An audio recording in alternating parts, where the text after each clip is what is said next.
কি? মোতাবিয়া হচ্ছে একজন পুরুষ আরেকজন নারীর সাথে চুক্তির মাধ্যমে সুনির্দিষ্ট সময়ের জন্য বিয়েতে আবদ্ধ হওয়া, এটাকে কন্ট্রাক্ট ম্যারেজও বলা হয় থাকে। এটি ইসলামী শরীয়তে হারাম, নবী সাল্লাল্লাহু আলাইহি ওয়াসাল্লাম হারাম করে দিয়েছেন, সুস্পষ্ট হাদিস রয়েছে হারাম হওয়ার ব্যাপারে। সুতরাং মোতাআ যদি কেউ জায়েজ মনে করে থাকেন তাহলে তিনি অবশ্যই তার আকীদাগত বিভ্রান্তি আছে। 2 নম্বর বিষয় হচ্ছে যদি কেউ মোতাআ বিয়ে করে থাকেন তিনি জিনা করেছেন, কারণ হলো ইসলামী শরীয়তে এটি একেবারেই হারাম বিষয়। বিয়ের যে মাকসাদ, আমরা জানি যে বিয়ের যে একটা শরঈ যে উদ্দেশ্য আছে, কারণ মাকাসিদে শরিয়ার উপর নির্ভর করেই তো মূলত শরীয়তের ইবাদতগুলো, শরীয়তের বিধানগুলো এসেছে। আন্দাজের উপর শরীয়ত বিধান দেয়নি। বিয়ের একটা টার্গেট আছে, সেই টার্গেটের মধ্যে একটা বিষয় হচ্ছে যে দাম্পত্য জীবনের প্রশান্তি। শুধু যৌনতা তো এখানে একমাত্র বিষয় নয়, শুধু যৌনতার নয়, তাহলে তো আমরা পশু পর্যায়ে নেমে গেলাম। তার 2 নম্বর বিষয় হচ্ছে দাম্পত্য জীবন পরবর্তী একটি সংসার, এরপরে এখানে সন্তান সন্ততি, খুবই ব্যাপক প্রজন্ম, এর মধ্যে এরপর প্রজন্ম এর সাথে যুক্ত হবে। সুতরাং এই জায়গায় যদি কেউ মানে শুধু মোতাই করেন তাহলে কি দশা হবে?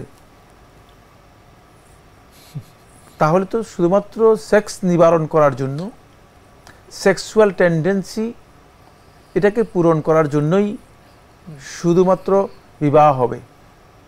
তো এই বিবাহের মাধ্যমে না কোনো পারিবারিক জীবন, না কোনো সাংসারিক জীবন তৈরি হবে, না কোনো প্রজন্ম তৈরি হবে, বরং কিছুই হবে না।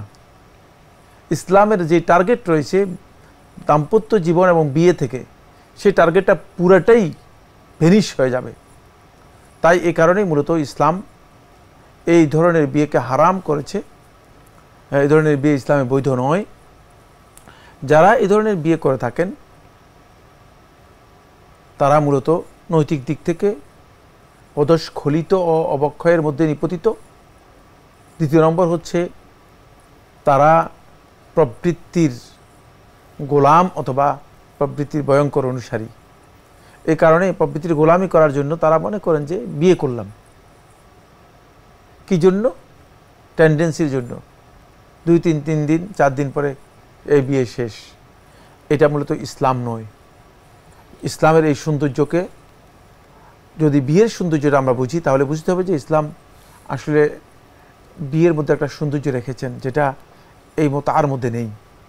মোতা সাময়িক কিছুক্ষণ মানে উপভোগ করা, প্রয়োজন মেটানো। সুতরাং এই কাজ ইসলামী শরীয়তে হারাম, নিষিদ্ধ, সুস্পষ্ট রাসূলুল্লাহ সাল্লাল্লাহু আলাইহি ওয়াসাল্লাম নিষেধ করেছেন। বিয়ের যে পবিত্র বন্ধন তার সাথে কোনো মোটেও যায়নি। জি, এটা আমরা জানলাম। আরও একটি প্রশ্ন, স্ত্রী দেশে স্বামী প্রবাসে, এমন অবস্থায় যদি স্বামী হস্তমৈথুন করেন তাহলে কি সেটা গুনাহের কাজ করলো? অবশ্যই হারাম কাজ করেছেন, গুনাহের কাজ করেছেন। ওমান ইবতাগা ওয়ারা যালিকা ফাউলাইকা হুমুল আদুন, আল্লাহ তাআলা কোরআনের মধ্যে বলে দিয়েছেন যে এর বাইরে কোনো সেক্সুয়াল মানে কাজে লিপ্ত হয়, সেটা হোমোসেক্স হতে পারে, সেটা বাইসেক্সুয়াল হতে পারে, লেসবিয়ান হতে পারে ইত্যাদি। আমি আর সবগুলো বললামই না, দরকার নেই তো বলা। জি, যে এগুলো হয় মানে বিকৃত পথে গেলে, সবটাই বিকৃত যৌনাচার বা বিকৃত যৌনকর্ম, ক্ষতিকর। এটা যেমন ক্ষতিকর তেমন ভয়ঙ্কর হারাম। আল্লাহ তাআলা তাদেরকে বলেছেন আয়াদুন, তারা সীমালঙ্ঘনকারী। তো সীমালঙ্ঘনকারী, এই কাজে যদি কেউ সীমালঙ্ঘন করে থাকে তাহলে তিনি এই কাজে সীমালঙ্ঘন করার কারণে এই মূল কাজে আর তিনি ফিরে আসতে পারবেন না। এই জন্য সীমালঙ্ঘনকারী কাজ থেকে যখন সীমালঙ্ঘন করে যায় তখন সে আর ওই কাজের জন্য উপযুক্ত থাকে না।